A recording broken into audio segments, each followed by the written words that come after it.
My idea of luxury is being able to enjoy natural light, natural ventilation. I think today that is a luxury in most places, considering how urban blight is spreading into our cities.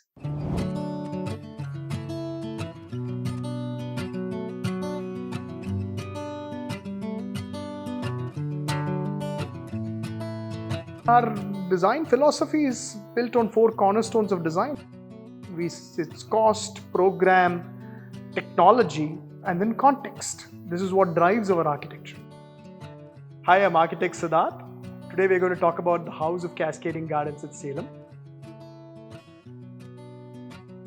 The one thing that struck me about this site was how calm it was, right in the heart of the city. This is a classical Indian town where there's industry, there's commerce, there's activity everywhere. The lady of the house already had about 100 trees planted in the periphery of this. So I could see the passion of the whole thing, and I think that drove the entire project. This is located in the heart of Salem. It's in a place called Hastampatti.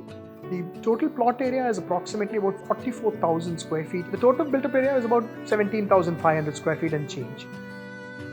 One of the things that we tried to achieve very initially in the project itself was to make sure every room that was important at least have a view or have a garden attached to it. One of the things that they wanted is they wanted the house to be a conventional geometry. So it set us thinking on how do you fit all of these together. And we sort of hit upon the strategy of stacking it as a cube and then removing parts of the cube, deconstructing the cube, and in the deconstructed portions, bringing in the gardens. It was a rectangular piece of land, and one of the things that we decided strategy-wise was to push the built area almost to about 50% of the site. 2 reasons for this. One was we wanted a nice foreground because we were thinking of actually raising the height of the house to almost 2 to 3 floors. The second reason was Vastu, and we had to sort of push it towards the southwest corner as much as possible. Other thing that we were able to do was to bring in this ceremonial driveway that came right in. There was a drop-off point, and then one would go and park the cars at the garage. So from the driveway, we have this sort of nice little water feature that we created in the front, northeast corner also. And then one would actually walk over the water feature to enter into the house.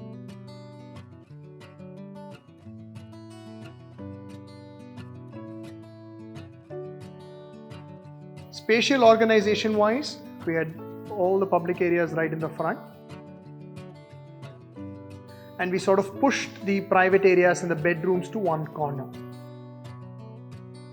The house also sort of organizes itself around the main courtyard, which is fronted by the puja room.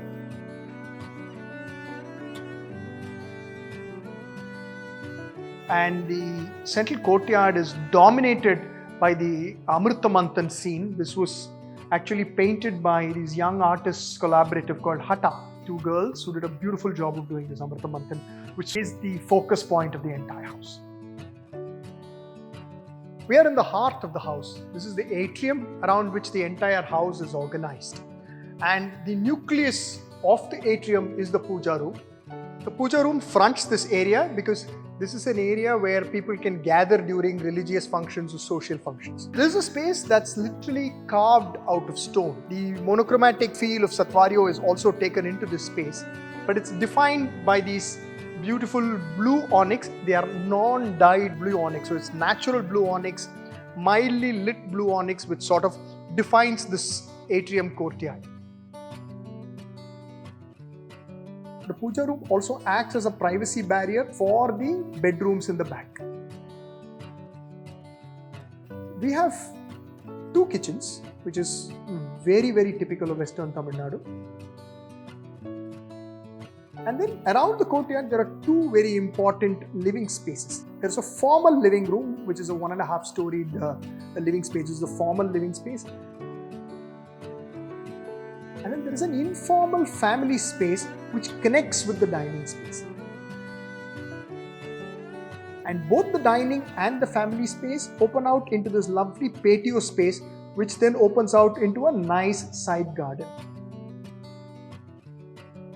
The side garden has a beautiful pergola on top, and different times of the day has this lovely scigraphy falling on the floor, which in itself is a piece of art. There is a secondary garden which we talk about, which is right here, and then there is a beautiful koi fish pond here. The master bedroom, which is in the ground floor, uses blue abalone. So we've used a semi-precious stone in both the master bedrooms. So we've used blue abalone here. We've also done a bathroom with a little bit of the blue abalone. And even the fabrics and everything have a tinge of blue in it. One of the things that we've done, and you'll probably see it a little more, is we have this beautiful helical staircase. One comes up through the staircase, and the staircase opens out. There's a large glass window through which you again sort of interacts with the landscape. The most important, probably the striking feature of the house is the house reduces in size as it goes above. Now, one of the reasons for that is to create these beautiful cascading terraces. That probably is the most interesting part of the design. We have a secondary master bedroom in the first floor as well. Similar kind of treatment as the ground floor, but we've got beautiful amethyst inlays in the first floor with a little lounge and the bedroom area. We've got the home theatre, and then we've got the children's bedroom. Now the children's bedroom opens beautifully into another garden. So like I said, there are little sneaky little gardens everywhere, and there are spaces that opens into these gardens. And then one walks out of this space and comes out into this beautifully landscaped terrace. Now the focus point of this terrace is a lovely 150-year-old olive tree which was there in the family for a while.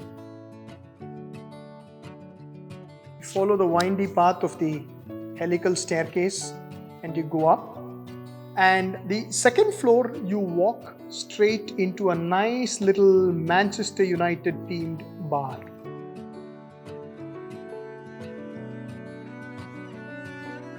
There is a very well equipped gym and a spa in the house.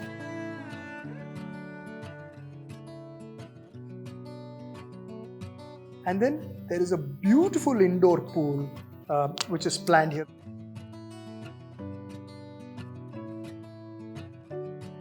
You have to climb up a few steps and go into this pool area. There's a nice deck with a corner shower.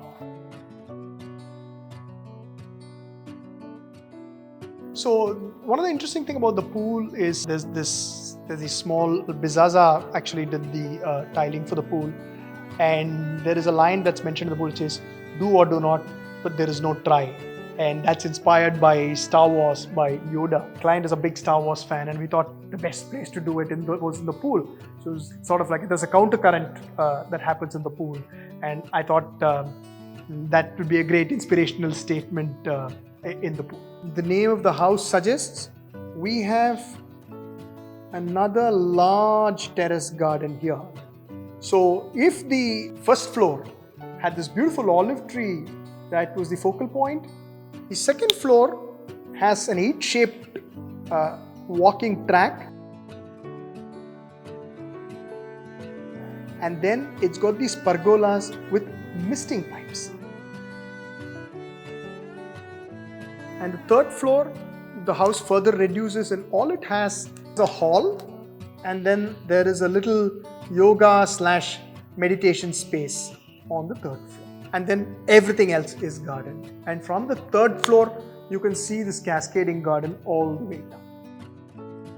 We've also got some nice artwork done. There's a beautiful piece by Praveen Kananur in the living room. Another thing are the big cantilevers that we've done. So structurally, it was very interesting to work on these cantilevers. And the third thing was the amount of soil load that was sitting on this cantilever, considering the amount of landscaping that went on it, which included small trees also.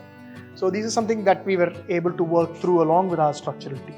The landscaping, incidentally, we worked with Mr. Parnivelu of Plantscape. He's a very senior landscape architect from Bangalore, and we worked very closely with him. We continue working very closely with him. I think one of the biggest takeaways of this project was sort of tell myself, tell our design team, tell the clients, and tell anybody, is that this coexistence between the natural world and the built forms. It can be done aesthetically, it can be done in a very simple way, it can be done in a very unpretentious way, and it can thrive.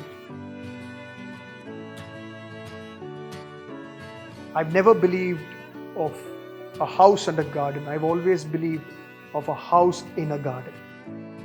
So those were the biggest takeaways for me.